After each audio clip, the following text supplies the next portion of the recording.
నేను నలుపు నేరంటి సాంగ్ చేసినాను డీలో జిత్తు మాస్టర్ కొరియోగ్రఫీ. అప్పుడు నేను పండుగ చెప్పిన లారెన్స్ మాస్టర్ నాకు డ్రీమ్ లో కాల్ చేశారని చెప్పిన. అప్పుడు నన్ను చాలా మంది తిట్టినారు, ఈయనకి లారెన్స్ మాస్టర్ కాల్ చేస్తారా, మాట్లాడడానికి కొంచెం చూసుకొని మాట్లాడగానే చాలా తిట్టినారు. కట్ చేసి 10 రోజుల్లో లారెన్స్ మాస్టర్ ఫోన్ చేశారు. ఆ అబ్బాయి ఎవరు, నాలాగే చేస్తున్నారు, జిత్తు మాస్టర్ కి అబ్బాయికి కంగ్రాచులేషన్ చెప్పినప్పుడు నా లైఫ్ లో ఫస్ట్ టైం మాస్టర్ నోట్ల నుంచి నా పేరు వచ్చింది కదా సార్, అది నా ఫస్ట్ పరిచయం చెప్పాను. నా టీంని అందరినీ తీసుకువెళ్ళి ఫస్ట్ టైం మాస్టర్ని కళ్ళ ముందు చూసిన వెంటనే మాస్టర్ నోట్ల నుంచి మణికంఠ రాన్ ఫస్ట్ టైం చెప్పినారు. అది నా లైఫ్ లో నేను మర్చిపోయిన అదొకటి సార్.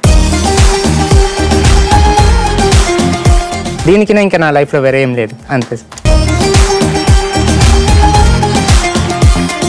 నేను ఉండేది ఏంటంటే ఫస్ట్ టైం ఆ ఆల్బమ్ సాంగ్ చేసి కలిసినప్పుడు మీకు చెక్ ఇచ్చారని విన్నాను. ఆ సాంగ్ నేను మాస్టర్ కోసం డెడికేషన్ చేసినప్పుడు మాస్టర్ సాంగ్ చూసి ఒకటే మాట అన్నారు, నేను చెప్తాను నా ఇంటికి రా అన్నారు. అక్కడ వెళ్తే నా కోసం మీరు అందరు చేశారు కదా, సో మీకోసం నేను ఇస్తానని 5 lakhs చెక్ ఇచ్చి వాళ్ళందరికీ ఇప్పుడు బయట ఈవెంట్స్ కానీ చాలా బిజీ అయిపోయారు.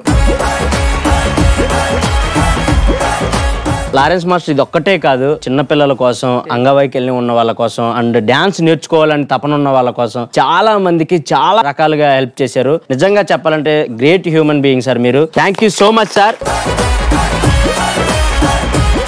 లారెన్స్ మాస్టర్ అంటే అంత ఇష్టం కాబట్టి సేమ్ లారెన్స్ మాస్టర్ లాగే చేస్తాడు కాబట్టి ఒకసారి లారెన్స్ మాస్టర్ స్టెప్స్ ఏదైనా ఆయన సాంగ్ వేస్తే చూడాలనుందబ్బా.